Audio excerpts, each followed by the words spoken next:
இந்த அனர்த்தத்தை நேசிக்கக்கூடிய ஒரு கலாச்சாரம் நமக்கு மத்தியில் காணப்படுகின்றது. சிங்களத்தில் சொல்லுவாங்க கங்மாத்துறை பிங்மாத்துறைன்னு சொல்லி. பொதுவான முறையில் எதிர்கூறுகளை சொன்னால் மக்கள் எங்கே போகலாம்? வெதர் ஃபோர்காஸ்டிங் என்பது சாதாரண மக்கள் கூட செய்கின்றார்.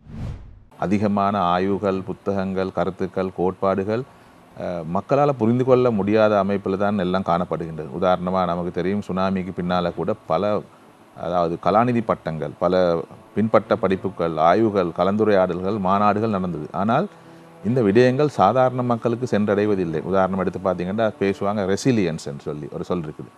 ஒரு அனர்த்தம் என்பதும் அனர்த்த நிலை, அனர்த்தத்துக்கு மக்கள் முகம் கூடக்கூடிய அவருடைய பின்னணி.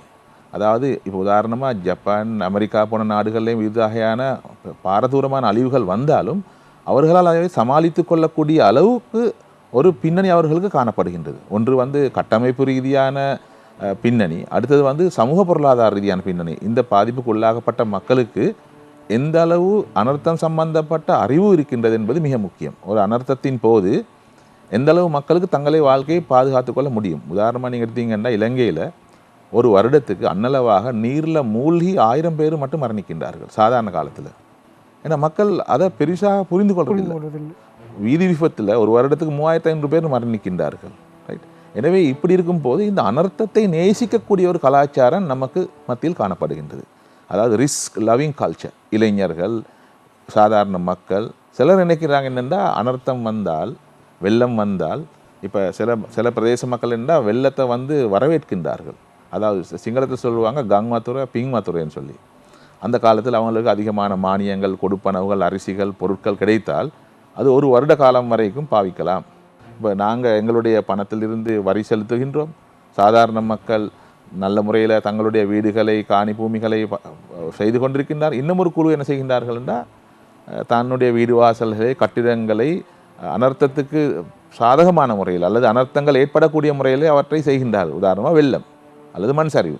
எனவே இவர்கள் சட்டத்திட்டங்களை மீறுகின்றார்கள், அனர்த்தங்களையும் உள்வாங்கிக் கொள்கின்றார்கள். சிலர் தெரிந்து அவர்கள் வீடுகளை அமைச்சிருக்கின்றார்கள். அதாவது உதாரணமாக நீங்கள் எடுத்து பார்க்கலாம் மயூரன், ஒரு சொல்லிருக்கிறது எப்படி என்றால், அதாவது சூழல் அரசியல் இலங்கையில் பாரதூரமான ஒரு பிரச்சனை.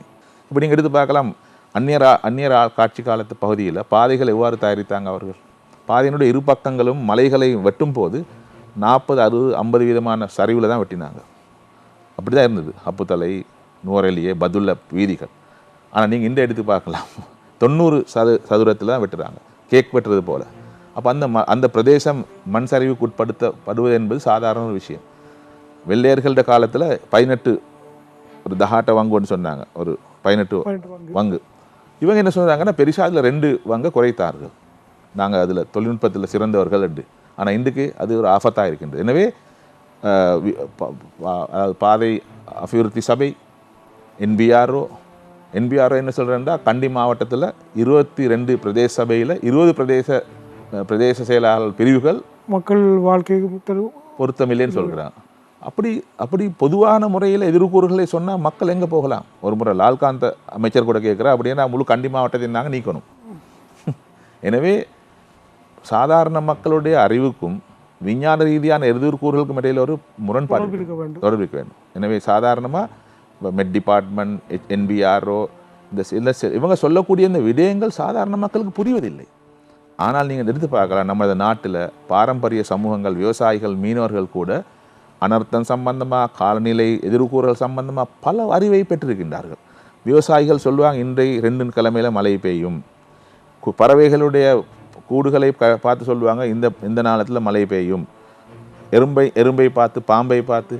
எனவே வெதர் ஃபோர்காஸ்டிங் என்பது சாதாரண மக்கள் கூட செய்கின்றார். ஆனால் விஞ்ஞான ரீதியாக செய்யக்கூடிய நிறுவனங்கள் சில நேரத்தில் அவர்களுக்கு செய்ய தவறுகின்றார். எனவே தான் மக்களை திரும்ப திரும்ப குறை கூறுவதால் எங்களுக்கு இதை செய்ய முடியாது. ஆனாலும் மக்களை அரசாங்கம் தயார்படுத்த வேண்டும். உதாரணமாக நீங்கள் எடுத்து பார்க்கலாம், இலங்கையை பொறுத்தவரையில் ஊடகங்கள், ஒரு சில ஊடகங்கள், அந்த வகையில் நான் உண்மையிலே சக்தி சிரச ஊடகத்துக்கு பாராட்டுகின்றேன். அவர்கள் ஒரு அனர்த்த கால பகுதியில் முக்கியத்துவம் வழங்குகின்றார்கள் இது சம்பந்தமாக. ஆனால் அதிகமான ஊடகங்கள் இருந்தால் ஒரு கிரிக்கெட் மேட்ச் அளவாவது காலநிலை, வானிலை விடயங்களுக்கு முக்கியத்துவம் கொடுக்க மாட்டாங்க. IPL மேட்ச் அளவாக ஆகுது.